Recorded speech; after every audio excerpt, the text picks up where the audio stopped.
स्वागत है। आज हम देख रहे हैं कि कैसे कुछ नए छात्र एकेडमी में अपना पहला दिन बिताते हैं। ये बिल्कुल एक क्या कहते हैं नई दुनिया में कदम रखने जैसा है। और वहाँ के नियम काफी कड़े हैं। हाँ बिल्कुल। और ये स्रोत हमें दिखाते हैं कि माहौल कितना संरचित है, लेकिन चुनौतीपूर्ण भी। संसाधन कम, नियम सख्त। चलिए देखते हैं उनके पहले दिन क्या होता है। तो जैसे ही वो पहुंचे, प्रोफेसर ने उनका स्वागत किया और सबको एक कलाई घड़ी दी। अच्छा। हाँ, जिस पर उनका कोर्स और टाइम टेबल सब अपडेट होता रहेगा। और क्लास भी बता दी। टॉप 20 जो थे वो एस क्लास में। ओके। और बाकी सब एसीडी क्लास में। फिर आया वो बड़ा नियम है ना, स्पेस रिंग वाला। अरे हाँ, छात्रों को अपने स्पेस रिंग से लगभग सब कुछ निकालने को कहा गया। सब कुछ मतलब सिर्फ कपड़े, एक हथियार, और अगर परिवार से कोई जान बचाने वाली चीज मिली है तो वो रख सकते हैं। बस बाकी सब जब्त कर लिया जाएगा। ओहो, ये तो बड़ा झटका लगा ओहो। होगा। हाँ, छात्रों में एकदम हलचल मच गई। और फिर पता चला कि एकेडमी में रहने, खाने, हर चीज के लिए पॉइंट्स चाहिए। अच्छा, पॉइंट्स। और ये मिलेंगे कैसे? पॉइंट्स कमाने के तरीके भी गिने चुने हैं। या तो मिशन पूरे करो, क्लास में अच्छा परफॉर्म करो, या फिर दूसरे छात्रों से जीतो या ट्रांसफर लो। अरे वाह, यहाँ तक कि खाना भी पॉइंट्स है। हाँ, खाना भी पॉइंट से ही खरीदना होगा। तो फिर वो छात्र जिन्होंने अपने पॉइंट्स पहले ही खो दिए थे, उनका क्या हुआ? उनके लिए तो समझ लीजिए एकदम शून्य से शुरुआत, मुश्किल। और वो चुनौती वाला नियम भी था शायद। हाँ, वो भी दिलचस्प है। छात्र एक दूसरे को चैलेंज कर सकते हैं, पॉइंट्स या किसी और चीज पर शर्त लगा सकते हैं अगर सामने वाला तैयार हो तो। काफी इंटेंस माहौल लग रहा है पहले दिन से। बिल्कुल। इसी सब के बीच एक छात्र है एंथनी। उसने सिर्फ अपना सिंहासन जमा किया। सिर्फ सिंहासन? बाकी सबने तो काफी कुछ निकाला होगा। हाँ, सब हैरान थे। प्रोफेसर ने फिर उसकी स्पेस रिंग चेक की और कंफर्म किया कि हाँ भाई, इसमें सिर्फ कपड़े ही हैं। फिर बाकियों की भी तलाशी हुई। ठीक है, फिर वो लोग एकेडमी के अंदर गए होंगे। हाँ, और अंदर का माहौल तो एकदम प्रभावशाली था।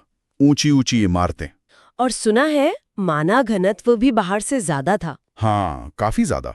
कुछ छात्र तो बस अवाक रह गए। फिर हॉस्टल की तरफ गए होंगे। हाँ, उन्हें उनके हॉस्टल ले जाया गया।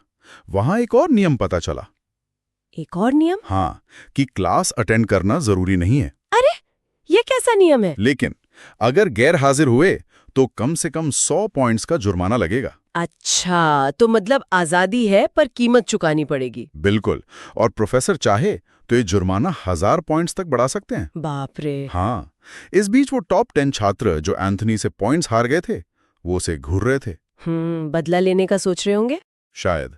पर एंथनी को कोई फर्क पड़ता नहीं दिखा। उसे सबसे ऊपर की मंजिल पर कमरा नंबर 1 मिला। नंबर 1 सबसे अच्छा कमरा होगा फिर तो। अरे, बहुत ही आलीशान, जैसे पृथ्वी पर कोई 5 स्टार होटल हो उससे भी बेहतर शायद। माना घनत्व भी वहां ज्यादा था और सारी जरूरी सुविधाएं मौजूद थीं। वाह, इतने आराम में तो कोई भी अपने असली मकसद से भटक सकता है। सही कहा।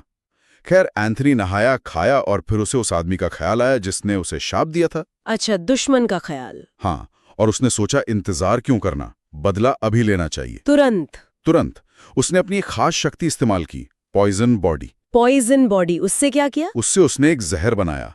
ऐसा जहर जो केओस, एक तरह की डार्क एनर्जी इस्तेमाल करने वाले किसी भी प्राणी को मार सकता था। और शायद जिसका पता भी ना चले। बिल्कुल, अदृश्य और जिसका पता ना चल सके। उसने वो जहर एक बोतल में डाला और एक पोर्टल खोला। पोर्टल कहीं भी भेज सकता था। हाँ, और उसने सीधे दुश्मन के ठिकाने पर भेज दिया। और फिर क्या हुआ? दूसरी तरफ एक कमरे में जहां केओस की गंध थी, पोर्टल खुला, बोतल गिरी, टूटी और जहर सीधे ताबूत में सो रहे उस आदमी में समा गया। ताबूत में मतलब वो पहले से ही? हाँ, शायद बीमार या घायल था। खैर, कुछ ही सेकंड में नींद में ही उसकी मौत हो गई। बाप रे, बहुत तेजी से काम किया। हाँ, और एंथनी ने अपनी सर्वदृष्टि आंखों से ये सब देखा भी, दूर से, और तसल्ली कर ली कि दुश्मन खत्म। मतलब उसने पूरी प्लानिंग के साथ ये किया। उसका तर्क क्या था इतनी जल्दी करने का? उसका कहना था कि जो वैसे भी मरने वाला है उस पर वक्त क्यों खराब करना, क्या पता वो ठीक हो जाता। और अगर बिना सबूत छोड़े मारा जा सकता है तो इंतजार किस बात का। एकदम निर्मम और कुशल। कोई निशान नहीं छोड़ा। हाँ, पर काम अभी बाकी था। उसने एक और पोर्टल खोला। एक और? अब क्या? इस बार उसने बेरू नाम की एक छाया को बुलाया। उसे हुक्म दिया कि पोर्टल के पार जाकर तलाशी ले। तलाशी मतलब दुश्मन की जगह की? हाँ, कहा कि जो भी कीमती सामान मिले और लाश पर जो स्पेस रिंग हो वो ले आए। अच्छा, लूटपाट भी। करीब 5 मिनट में बीरू वापस आ गया। क्या लाया? वो ताबूत ले आया, 2 स्पेस रिंग्स और एक अजीब सा पत्थर। स्पेस रिंग्स में कुछ मिला? हाँ, उनमें बहुत सारे हाई क्वालिटी माना क्रिस्टल थे। एंथनी एकदम अमीर महसूस करने लगा।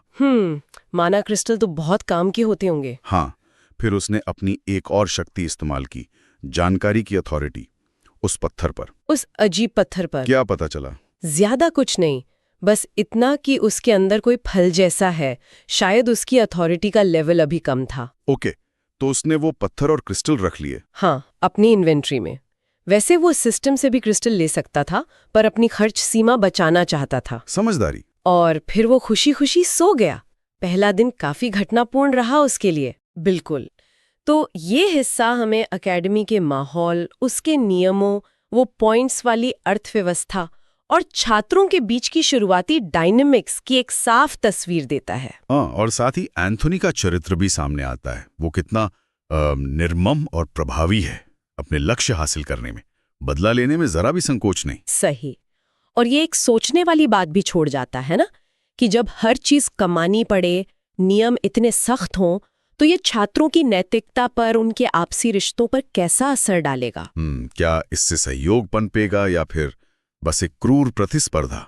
ये देखना दिलचस्प होगा।